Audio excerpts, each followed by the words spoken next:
خوست چې د اسناد لرونکو موټرو ترڅنګ پکې تر زیاته بریده بې اسناده موټر هم وجود لري. اوس مهال ورته د خوست ترافیکو ریاست له لوري د 3 کلنو قانوني اسنادو د ورکړې لړۍ پیل شوه چې په دې سره به په 3 میاشتو کې شاوخوا 1 لک موټرو ته قانوني اسناد ورکړل شي.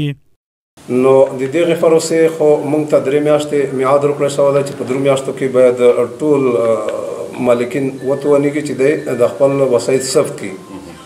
نو په دې 3 میاشتو کې به ان شاء الله موږ کوشش کوو چې د څومره وسایط د خوست ولایت په سطحه موږ لرو دا موږ ثبت کوو. نو دا چې د بعضې خلکو نه موږ معلومات کړي دي تقریبي د 1 لک نه زیات موټر کیدای شي موږ ولرو.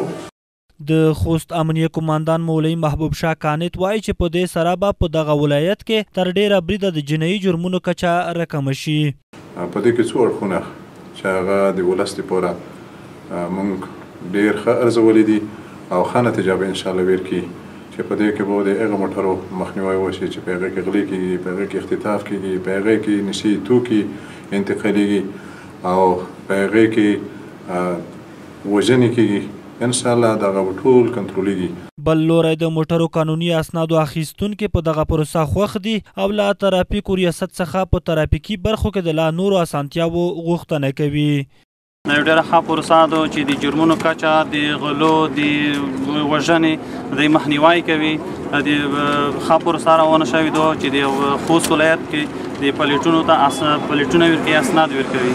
موږ د افغانستان اسلامي امارت نه ډېر مننده یو، بیا بلکې د ترافیکو مدیریت نه چې ټول هېواد کې دا پروسه روانه کړې ده چې دا هغه 3 کلنه اسناد ورکوي موټرو ته، موټر ثبتېږي.